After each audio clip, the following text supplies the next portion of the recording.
The word culture can be traced all the way back to the Latin word cultura, which essentially means to grow or cultivate. It's an enduring idea that culture should be maintained. Diaspora culture refers to culture that exists outside of its homeland. I'm Christian Milas, and as somebody who has been around diaspora culture my whole life, I've become fascinated with how culture survives far away from its home. Because of this, I went to the Croatian community in Steelton, Pennsylvania, to learn more about the diaspora culture there. The United States of America is often described as a melting pot, where cultures all melt together and lose their identity. However, in some places, like Steelton, Pennsylvania, they remain unmelted.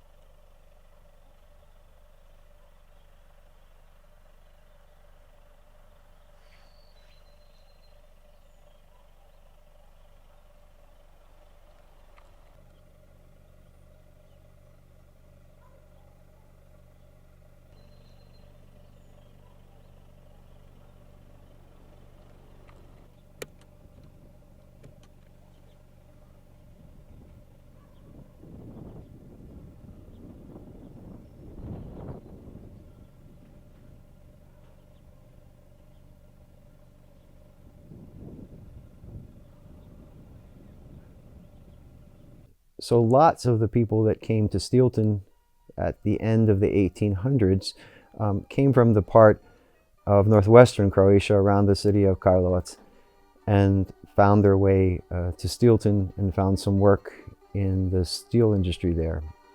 Steelton in the Harrisburg area was kind of an isolated colony of Croatians.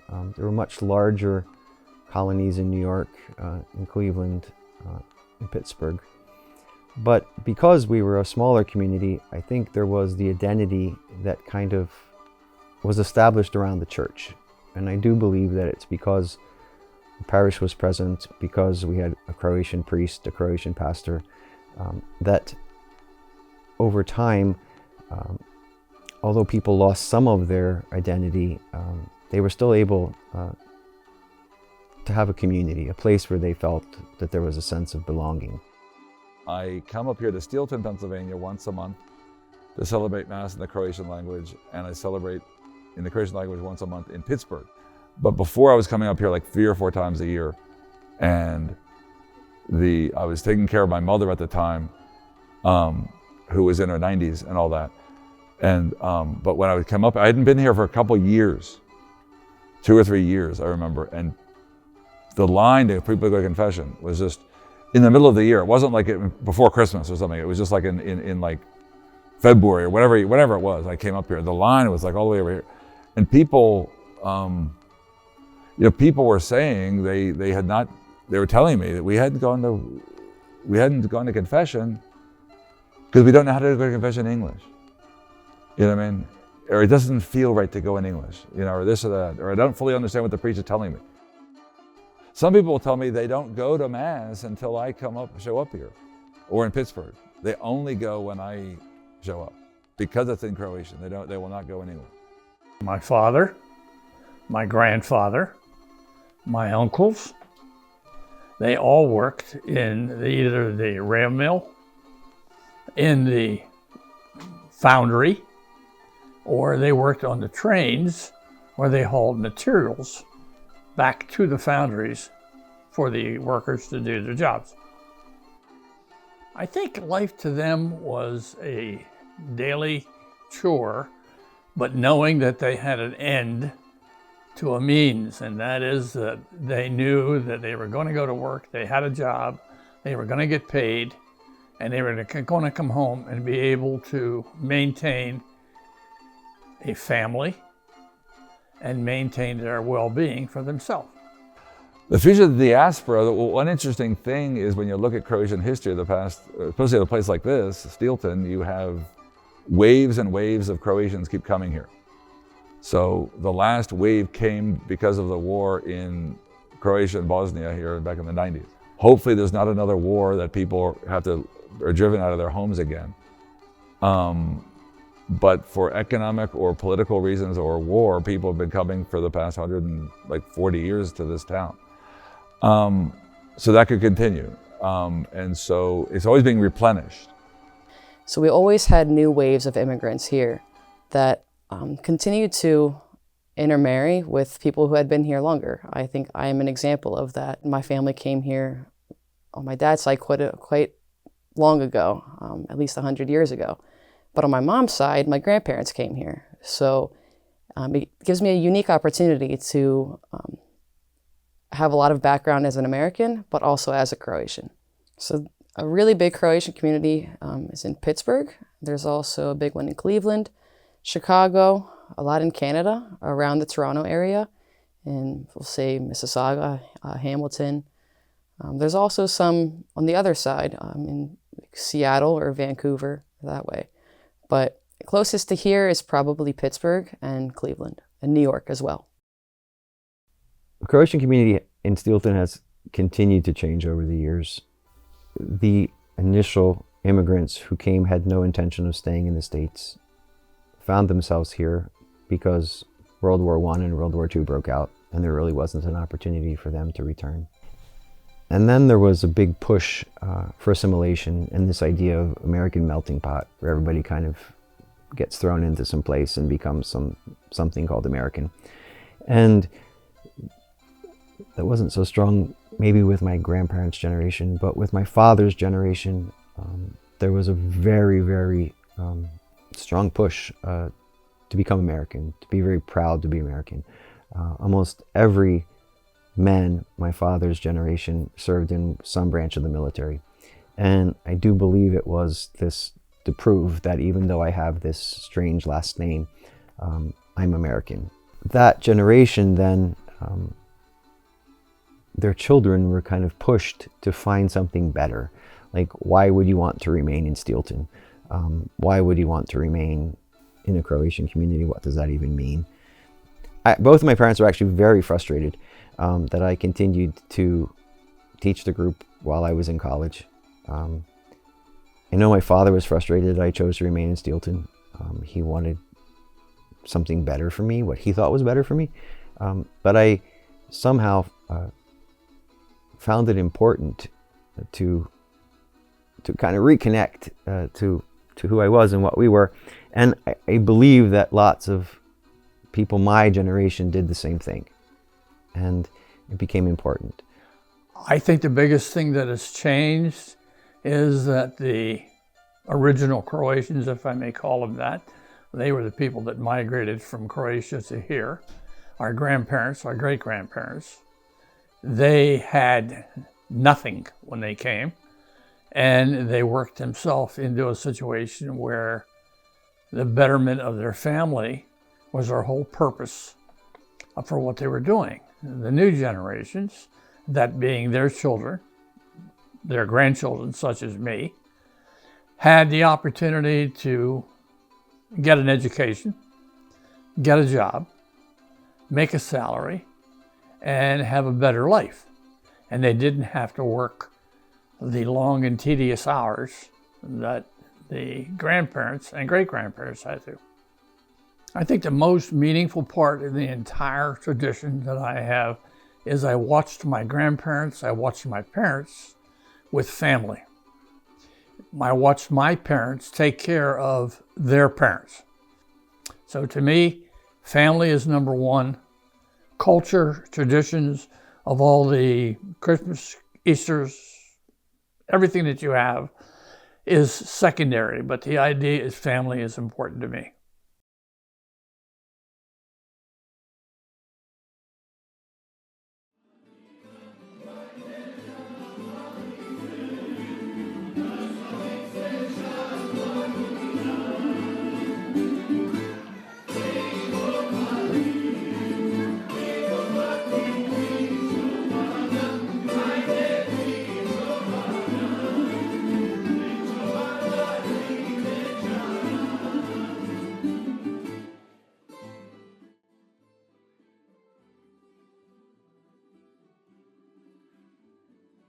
I think kolo is this term that identifies a circle dance that exists in Croatia, and in most places there might not have even been a name or for a particular kind of dance. It was just variations, and the names might have been based on songs or lyrics.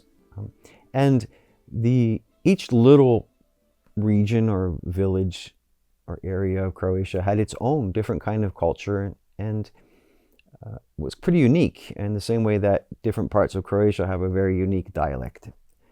So in 1953, a Franciscan priest came from Herzegovina, Father Willem Primorac, and he came to Steelton, and he realized that although there was a large community of Croatians, many had also intermarried with other nationalities. And a lot of the traditional culture was being lost. And he had a dream that he could get young people together and teach them folk dancing, teach them to sing, teach them to play traditional Croatian instruments, and kind of revitalize a culture that was kind of getting lost pretty quickly. Not only to learn about their Croatian identity, to be able to sing and dance, but also to meet other young Croatians. And his hope was, over time, natural relationships would occur. People would marry. People would be what we call kumovi, so either a maid of honor, a best man at a wedding, someone's sponsor at baptism or confirmation. And it was a way to strengthen the community by creating family.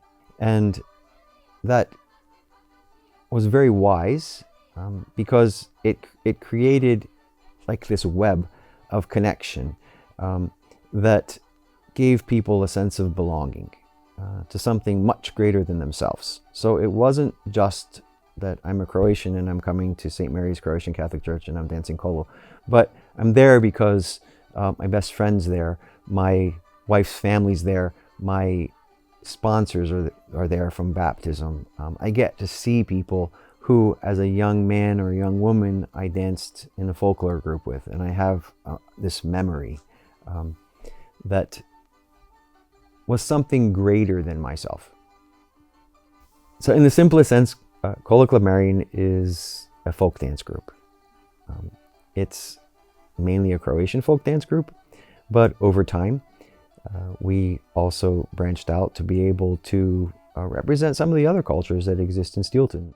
And then as I grew up and I became a teenager, I became involved in the Kola Club Marian with Father William Primorac. He was a very meaningful person to me because he had a purpose in his life. His purpose and goal in his life was really to formulate traditions and cultures that he knew existed in Croatia and were going to be lost if he himself did not coordinate, and he did. He coordinated and grew and had young people as myself from the time we were in the 8th grade all the way through high school. And after high school, when you graduated, a second class would come in, and a third and a fourth.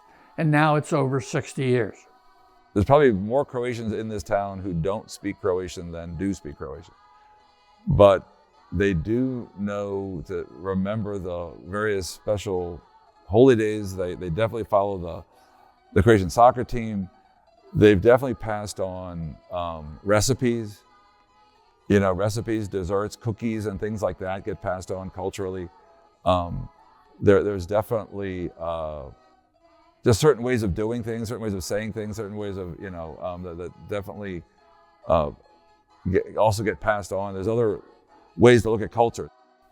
So every year in May, we have an annual concert, and it takes about a year of preparation to be able to decide what parts of Croatia or other parts of Central Europe that we're going to represent, how to research and find the costumes so that we're actually wearing as authentic as possible of a national dress. We have a vast collection of authentic national costumes that either belonged to original people that came to Steelton or were purchased over time, or ones that were reproduced as best as possible. I kind of searched through all of that and try to decide what would be an interesting program, and then do the best to kind of come up with something that would not only be interesting, but also at whatever level of talent we have at the moment, to make sure that those young people will be able to successfully perform.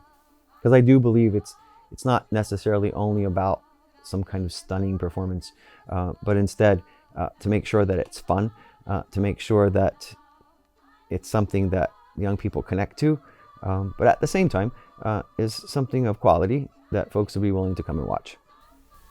Over time, when Croatians were moving more toward the cities, I think they realized that if I was from southern Dalmatia and someone else was from northwestern Croatia and someone else is from northeastern Croatia, the dialect would be very different, but also the folklore would be very different. So there was also a movement to come up with some kind of social dancing, so that many of the dances that you see here in Steelton, when we have festivities, weddings, baptisms,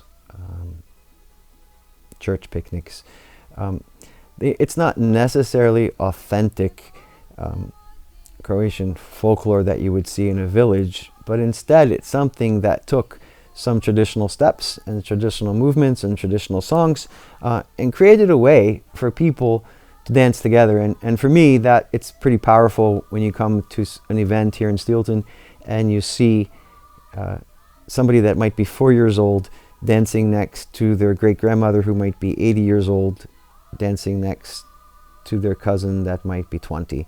And in that same large kind of circle, you have people of all different kinds of walks of life and all different ages and all different backgrounds and all different kind of connections.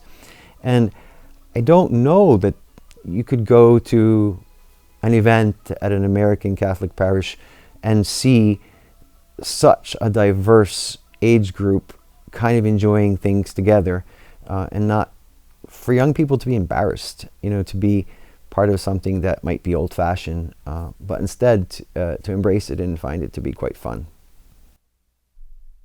I think preserving our culture and knowing who you are gives you an identity and makes you unique. But at the same time, I really think it's important to belong to something that's bigger than yourself. So for me, there are these things that make me Croatian. There are things that make me a Croatian Catholic. And I appreciate those things and I value those things. And that was instilled in me, even in my parents, who were becoming quite American. They still had a value in preserving those unique things. I think culture determines kind of who you are. It's your story and it's your history and where you came from. I think it's really important to know who you are, to really get to know yourself and the experiences that your family may have had in the past, because they continue to shape you today.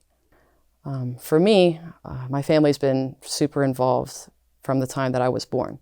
And I see the importance of somebody continuing to grow that community, to continue to keep that community, and to keep events going, to keep that connection. But I do also see the struggles of that. So around 2 years ago, I was confronted with the question of what will happen here. And I was diagnosed with cancer.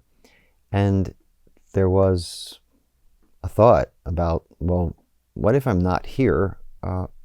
What have I done to share what I know, what's in my head, what I have with others, to try to instill the same kind of desire. I'm currently cured, but that doesn't mean it's not going to come back.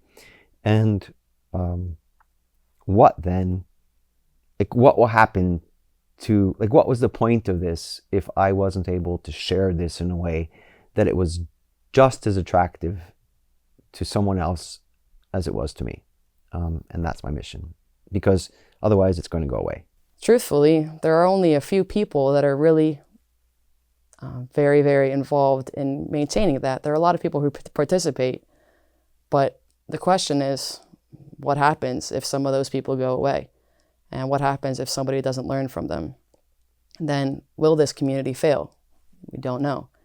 So it's a constant question in my own mind is, do I want to stay here? Do I want to continue to build this community? But it is very important for me to continue this community, and that's continue to have me stay.